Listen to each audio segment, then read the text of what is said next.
until you have an open mind and you have ability to question, that ability to question shakes your belief and takes you to the right path. So that's exactly what happened. We should not have the blind feet of others' beliefs. Exactly. So far the Newtonian physics was the everything that we had. Newton explained everything, that this is how everything works, and it went on for 300 years. And everybody was happy at that point, until some people had a problem with it. And Einstein was one of them. Einstein was the greatest child that ever existed. He questioned everything. He said, how come? How come? How come? And he came to a grand theory of the science, which is called the theory of relativity. And that shattered the Newtonian physics completely. Newtonian physics is good at the big grand scale level, at the material level. But at the quantum level, it fell short. It could not explain anything. Quantum physics was challenging the Newtonian physics right and left. And it was becoming shameful. If the Newton existed right now, he will be very upset that his theory was falling apart. So the theory of relativity will go a little bit into the details. It's very complex theory to understand. When that theory was put forward, there were a handful of people, 10, 12 people could understand it even, in the whole world. And it was too intelligent brain of Einstein. And at the same time, once we realize it, it's very simple, but it shatters our belief. And that is the whole purpose of this discussion.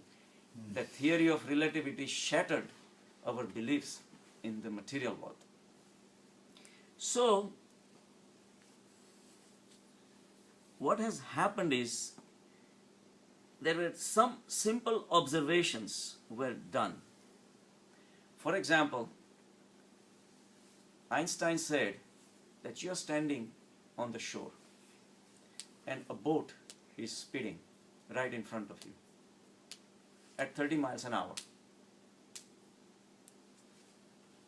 There is a guy standing at the rear of the ship and he's running on the ship at 3 miles an hour.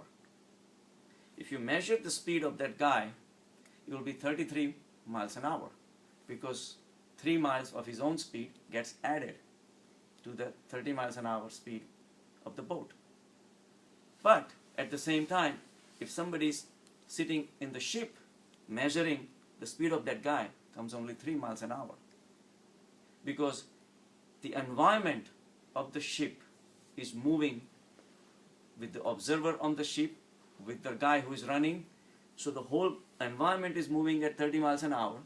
So the observation of the guy who is moving with the guy who is running comes out at 3 miles. Simple, very easy to understand.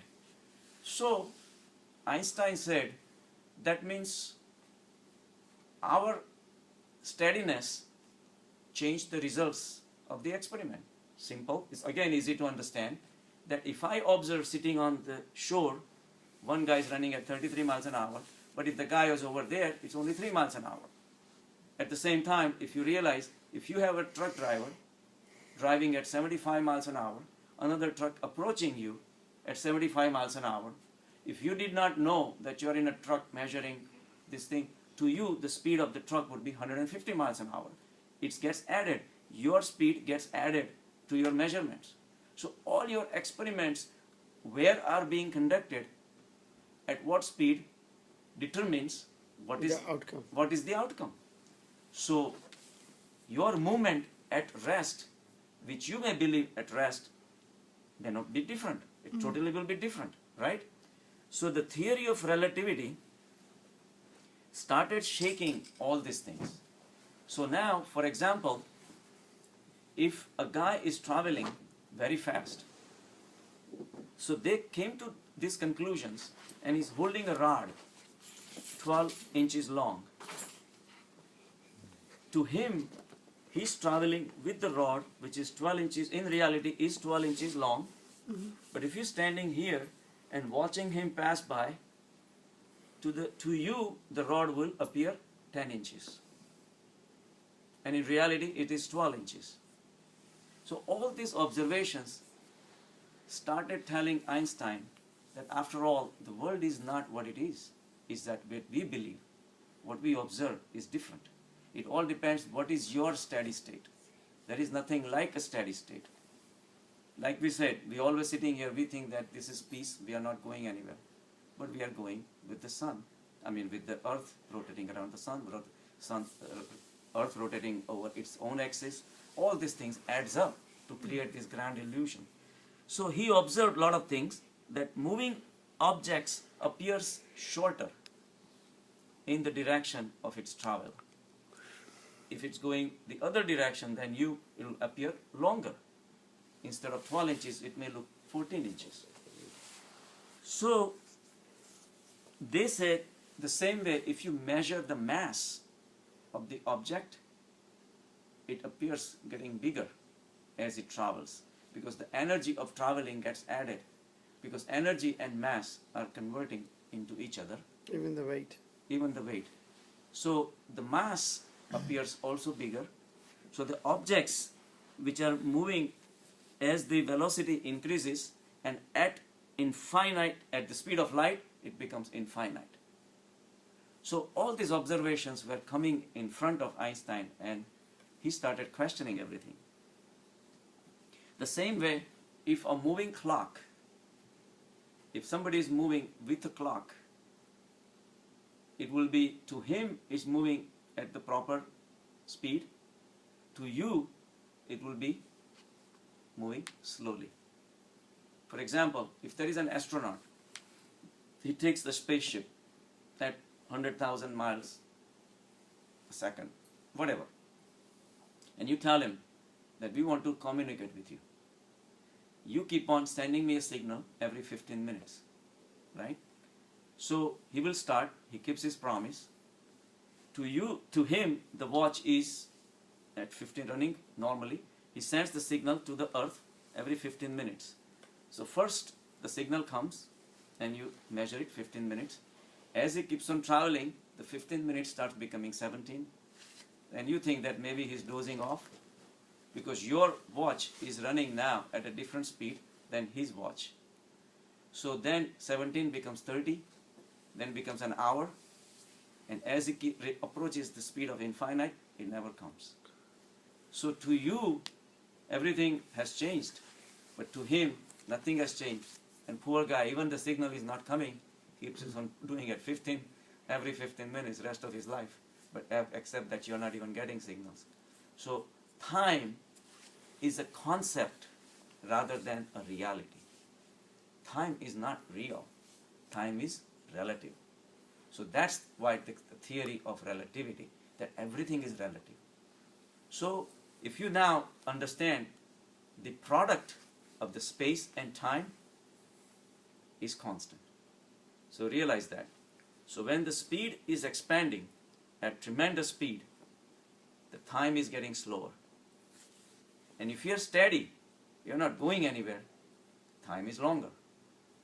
So if you multiply time and space, there is only one thing: time, space, space, time. Right? So there is one thing, there is no movement. The movement takes place in space. Past, present, future also happens because of the time. So if you multiply that, everything nullifies, and there is only one thing now. Right?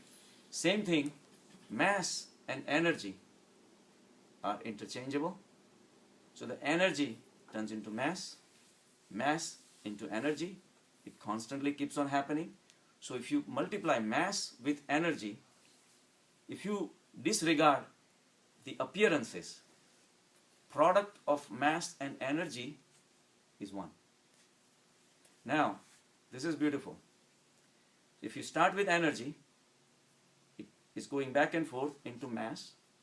So the material world is created. The material world generates the space, because space is defined by empty space between two objects. So energy into mass, mass into space, and space creates time. Space and time are interchangeable. Motion of one object against the other is the time. So from energy into all these manifestations of mass, space, time, ultimate all merge into energy. So ultimately it's just a beautiful dream. It is like a dream. When you go to bed at night, you travel to Switzerland. You didn't go anywhere. You created an illusion yourself to travel to Switzerland. But you didn't go anywhere. To you it was real. The same way this life is real for you only because you have not experienced the state of energy. We need to wake up. Wake up and smell coffee. Can't give up that coffee. So that's how, so theory of relativity, there were two steps. One was called the special theory of relativity. Another was called general theory of relativity. And so what happened was, the special theory was a little bit easier to understand from this concept and discussions and observations. You could observe on the earth, because these are the moving objects around. Even at the Newtonian level, you see the objects, the ship floating around, and you measure, and yes, measurements come out different. The guy measuring the speed of that guy, all these things were still a little easier. But then the problem came. The problem came when they replaced with all these things with the light itself. Because at the Newtonian level, there were instruments not sensitive to work with the light. And the light was very ultra fast, ultra light, so it was very difficult to deal with the light. So now the things changed, because now our science had advanced. We had linear accelerators and all these things to play with, now measure the speed of light and all that. So the theory was that if we measure the light and if we do the same experiments with the light, problems came. For example, if you travel along with the light, which is going at 186,000 miles a second, and you are moving at, say, 100,000 miles a second, if you measure the speed of light, should be 86,000 miles a second, correct? If you travel against, if the light is going at 186,000 miles a second, you going this direction at 100,000 miles, you have to add up to make it 286,000 miles a second. But no, light stays the same. Whichever direction you go, whatever is your initial movement or position does not matter.